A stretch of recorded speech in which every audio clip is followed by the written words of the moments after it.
we are looking for a spike, but not a spiral in inflation.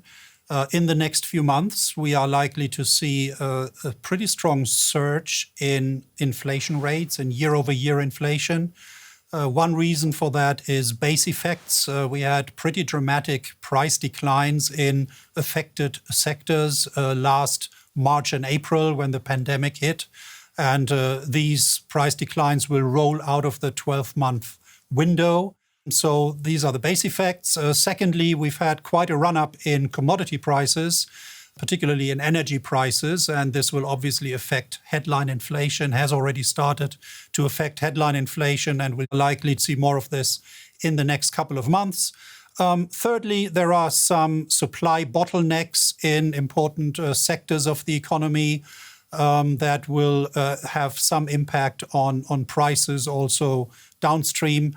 And then finally, in those sectors that will be reopening, you are likely to see price adjustments upwards as activity ramps up and demand ramps up in those sectors. So think airfares, think room rates in hotels, etc. So all of this explains why inflation rates over the next several months are likely to rise very significantly. For example, here in the US, we see headline CPI inflation reaching around 3.5%. So this would be roughly double the current rate, 1.7%. And we think that peak will probably be reached around May of this year.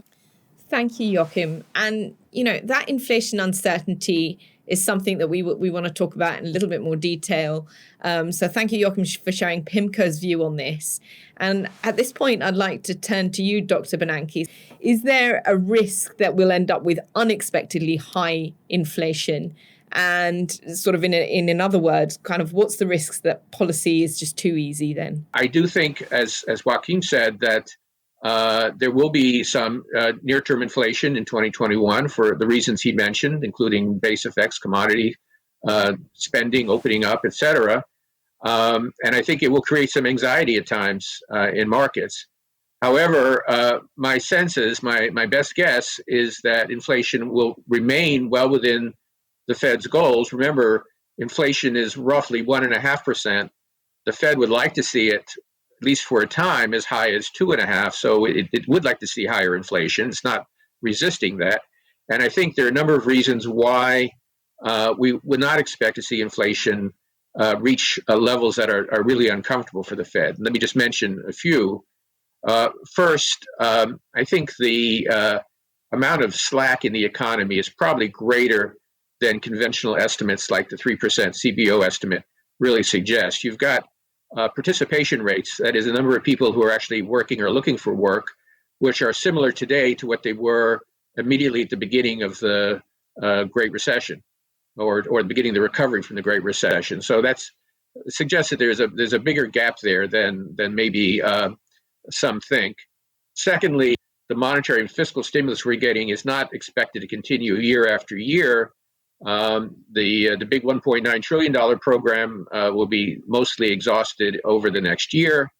By next year, at some point, fiscal policy will be taking a step back. Monetary policy will probably be taking a step back. So we don't expect a long-term persistent overshoot of the economy's potential that would create sustained inflationary pressures. You mentioned the infrastructure, by the way, just to emphasize. The headline number is very big, like $2 trillion, but this is something that is intended to happen over 10 years, not in the next year, and be partly paid for by taxes.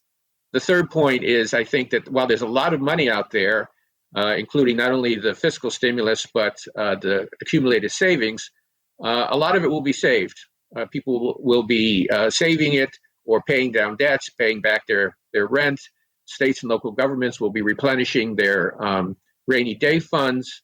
Higher income, middle income people who are receiving those $1,400 checks will put a lot of it into the bank. So I would not expect to see all of that money being immediately spent, particularly since it's going to take some time before people get used to going out and spending and shopping and working in the normal way as the economy opens up. I should mention the fact that, of course, the U.S. economy is growing very strongly, but many other parts of the world are not growing as strongly for various reasons. So some of the demand that we're seeing in the U.S. will spill over into a trade deficit and will be supportive of our trading partners rather than creating demand at home.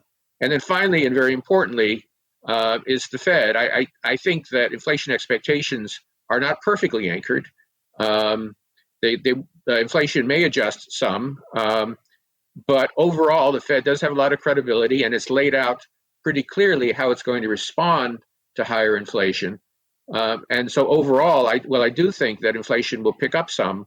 I just want to remind everybody that that's what the Fed is aiming for, and that by achieving a modestly higher inflation rate, we can both avoid the risks of a Japan trap type situation and perhaps get a hotter labor market that will give more people opportunities for work and for careers.